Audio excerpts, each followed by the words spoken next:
yeah, good old porcelain insulator. Nah, he's dead. Hook some new wires to it. It's gonna feed that barn. Oh yeah. Chemtrails are strong today in this area. Jeez. Saw him spraying earlier. Also saw the ripply patterns from the EMF beams. And now it's all weird shit looking. Don't look down.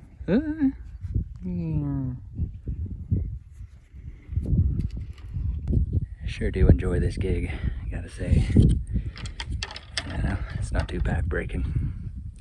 A lot of time to think and listen to music and at least listen to the audio portion of YouTubers and, you know, catch up on the shit everyone's talking about. It's pretty cool, man. Pretty cool. Every once in a while I gotta sweat my guts out with a frickin' sledgehammer, but not too bad. And I get to collect all of this old copper.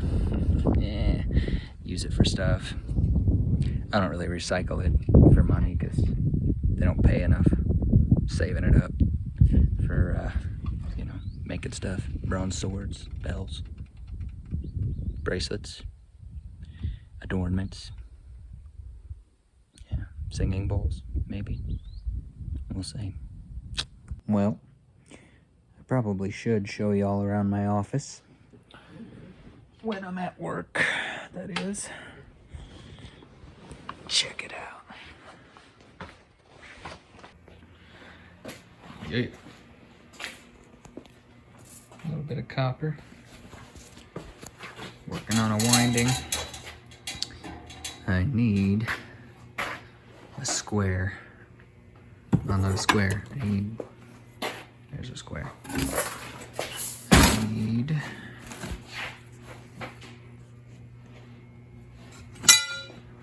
that.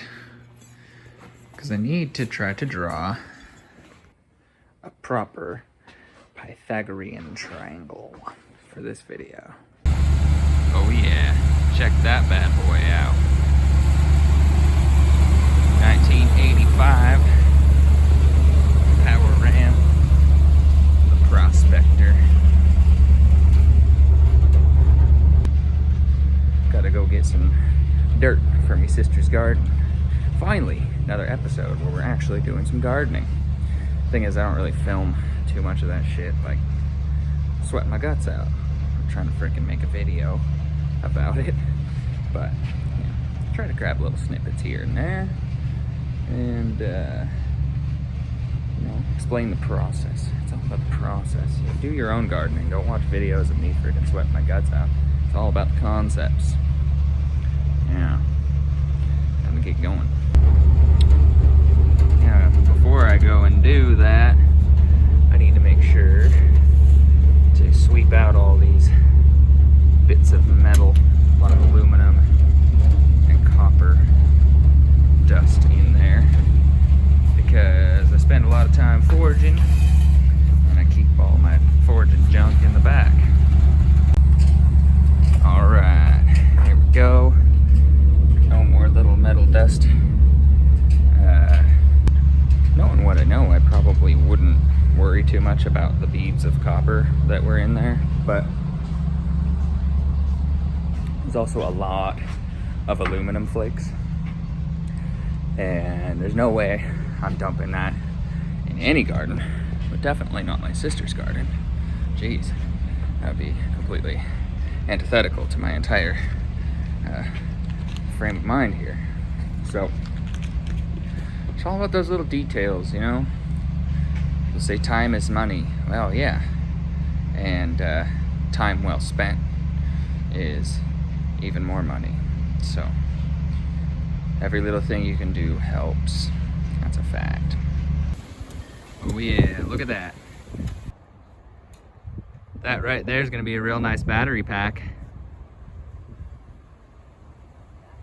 Yeah, it's basically a battery. You just plug your plants in, like you plug something into the wall in your house. plants are like little machines that give you stuff to eat. All this black gold on top. I think in that nursery they put those little baby starts inside it. Fill dirt. Oh, definitely. Yeah. It's still getting cold here at night. Yeah. Very cool. Oh yeah. Getting my sister's garden all set up. A little late in the season for that, but like I've said before, better late than never. Check that out. Big old raised garden. She had a huge mountain of fill dirt here, and she was gonna like truck it out of here, get rid of it or something. I was like, just spread it out and turn it into a garden, like no big deal. So I was stoked. She took my advice, and she's doing one of the Back to Eden gardens, which is no-tilling, and it's all about layering, and it very much keeps in mind electrical theory and ancient building techniques to make a battery pack that gives you food. It's gonna be rad. I'm really excited to articulate like a little bit more of the details on that, but so far I'm articulating the theories and concepts and laying down the foundational work for showing what this ancient tech is. Yeah. Well, there's another day down. It's Friday, so not my weekend. I didn't make any money today. Not a dime. I even actually spent a little bit of money, technically, because it used up some of my gas. But, doesn't matter. Doesn't matter. I ain't rich. Like I've said before, when you live in this reality of giving unconditionally, it comes back to you in very abstract ways and unpredictable ways. See, when it starts to become predictable and not abstract, that is an indication that you're starting to apply ulterior motives to situations, right? Not so pure to do that, right? I have no ulterior motive. I don't want anything from my sister. You wouldn't have to be my sister to get this kind of attention. You know, I know that investing in her garden being, you know, a really ideal setup for the startup period, you know, is worth it. I know that I'm going to eat that food, right? And I'm kind of picky about the food that I eat, more and more so as I become more and more of a frugivore. But I know that it's going to give her kids a lot of healthy nutrients and experience, getting to play in the garden and work in the garden and learn about gardening, learn about electrical theory through gardening. And to me, that is so worth it. It's the most worthwhile thing I could do. You know, the only reason I go to work Monday through Friday is because the stuff we're doing those days has to get done. It's not because I want money, right? Now, of course, I need some money. Everybody needs some money. But I don't do it because I need money. I do it because it needs done, right? It's like the money is a byproduct. And I think that that is a very, very healthy and worthwhile perspective to have on money and life, is that, you know, a lot of those lower realm things should be a byproduct of your higher realm expression and manifestation, right?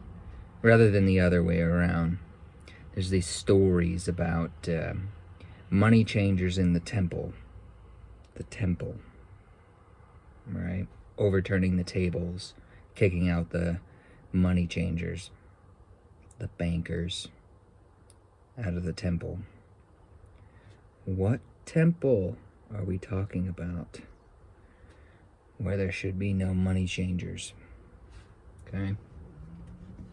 Esoteric books, esoteric stories. What do they mean? Means that money should not be the focus of your temple. Money should simply be a byproduct or a medium of exchange, but not the entire purpose or the whole religion. All right? Religion. Huh. I'm going to get into that rabbit hole. I already have, obviously, but keeping it a little cryptic for now. No reason to just out and out say, like, religion is this. But I'm hinting, I'm pointing, I'm saying, look at that over there. What does that mean? Food for thought. Yeah, rev that sucker up. All right. Hey, phone case, do your job.